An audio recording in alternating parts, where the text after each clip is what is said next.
Assalamualaikum warahmatullahi wabarakatuh. Kami dari kelompok 1 yang beranggotakan saya, Salsabila Stinafisya, Dinda Aulia Ramliani, Meisya Rahayu, dan Wita Puspita Dewi akan memaparkan mengenai pemimpin dan kepemimpinan pendidikan. Baik, di sini saya akan menjelaskan pembahasan materi yang pertama, yaitu pengertian pemimpin. Dalam bahasa Indonesia, kata pemimpin sering dikatakan sebagai pelopor, pembina, panutan, pembimbing, pendidik, penggerak, ketua, penuntun, dan sebagainya. Pemimpin dan kepemimpinan ini bermula dari akar kata yang sama, yaitu kata pimpin. Namun demikian, keduanya digunakan dalam konteks yang berbeda. Pemimpin diartikan sebagai suatu lakon atau peran dalam sistem tertentu. Karenanya, seseorang dalam peran formal belum tentu memiliki keterampilan kepemimpinan dan belum tentu mampu memimpin. Dalam bahasa Inggris, kata pemimpin berasal dari kata leader.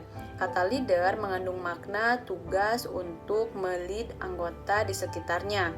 Sedangkan makna lead sendiri yaitu memiliki arti yang pertama ada loyalty. Nah, seorang pemimpin ini harus mampu membangkitkan rekan kerjanya dan memberikan loyalitas dalam kebaikan.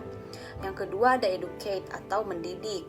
Seorang pemimpin tentu harus mampu untuk mengedukasi dan mewariskan pengetahuannya kepada rekan-rekannya. Yang ketiga ada advice atau nasihat. Nah, seorang pemimpin pun harus memberikan saran dan nasihat dari permasalahan yang ada. Kemudian yang keempat ada disiplinis atau disiplin. Seorang pemimpin tentunya harus memberikan keteladanan dalam berdisiplin dan menegakkan kedisiplinan dalam setiap aktivitasnya. Nah, maka dari itu dapat disimpulkan dari beberapa definisi di atas bahwa seorang pemimpin dapat diartikan sebagai orang yang memiliki posisi tertentu dalam hierarki organisasi. Ia harus mampu membuat perencanaan, pengorganisasian, dan pengawasan serta keputusan efektif. Pemimpin selalu melibatkan orang lain. Oleh karena itu, dapat dikatakan bahwa di mana ada pemimpin, di sana ada pengikut yang harus dapat mempengaruhi bawahannya untuk mencapai suatu tujuan secara bersama-sama. Selanjutnya, kepemimpinan. Kepemimpinan dapat diartikan sebagai proses dalam mempengaruhi kegiatan seseorang atau kelompok pada situasi tertentu. Nah, menurut para ahli, salah satunya Ngalim Purwanto mendefinisikan kepemimpinan. Kepemimpinan diartikan sebagai sekumpulan dari serangkaian kemampuan dan sifat-sifat kepribadian, termasuk di dalamnya kewibawaan, untuk dijadikan sebagai sarana dalam rangka meyakinkan yang dipimpinnya agar mereka mau dan dapat melaksanakan tugas-tugas yang dibebankan kepadanya dengan rela, penuh semangat, ada kegembiraan batin, serta merasa tidak terpaksa. Kepemimpinan memiliki 3 teori yang dinamakan Grand Teori Kepemimpinan. Yang pertama yaitu teori sifat. Teori sifat atau teori genetik merupakan suatu teori yang mempercayai bahwasannya seorang pemimpin itu dilahirkan atau sudah ditakdirkan, bukan melalui proses pembentukan. Menurut teori ini mempercayai bahwasannya seorang pemimpin itu memiliki ciri-ciri esensial kepemimpinan seperti baik dari fisik, sifat, dan lainnya. Teori ini biasanya terdapat pada zaman-zaman kerajaan yang mana penerus raja yaitu anak atau keturunan raja asli.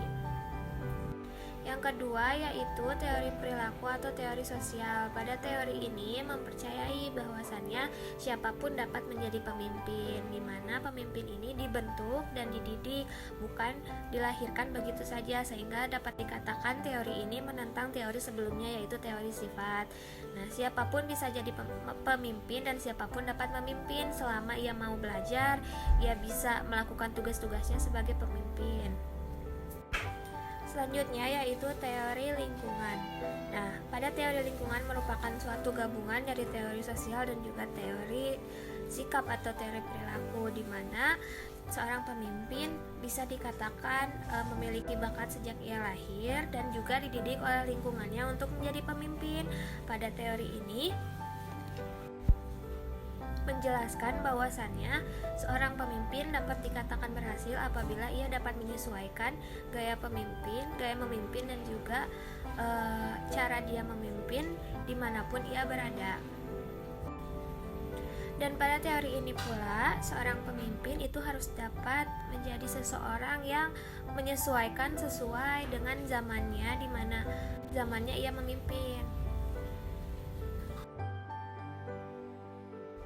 Saya Dinda Aulia Ramadiani akan memaparkan tentang kepemimpinan pendidikan kepala sekolah. Menurut Rohmah, kepemimpinan pendidikan diartikan sebagai segenap kegiatan yang dilakukan untuk mempengaruhi personal di lingkungan pendidikan dalam situasi tertentu agar mereka melalui usaha kerjasama mau bekerja sama dengan penuh tanggung jawab dan ikhlas demi tercapainya tujuan yang telah ditetapkan. Dalam dunia pendidikan, pemimpin bisa saja mengacu pada kepala sekolah. Kata kepala dapat diartikan sebagai seseorang yang memiliki jabatan sebagai ketua atau pemimpin dalam suatu organisasi atau lembaga tertentu, dan sekolah dapat diartikan sebagai lembaga yang berfungsi sebagai tempat untuk menempuh pendidikan secara formal.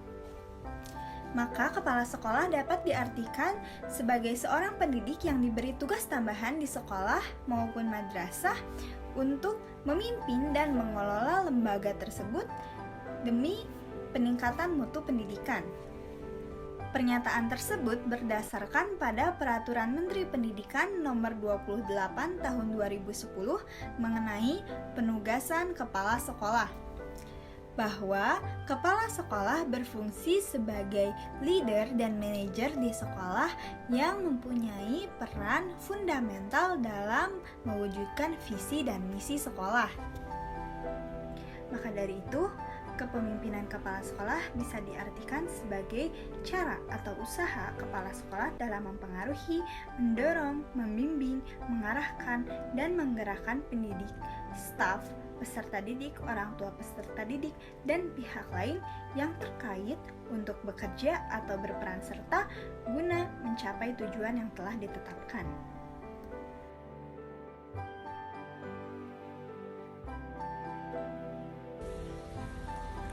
Sekian presentasi dari kelompok 1. Terima kasih atas perhatiannya. Wabillahi taufiq wal hidayah. Wassalamualaikum warahmatullahi wabarakatuh.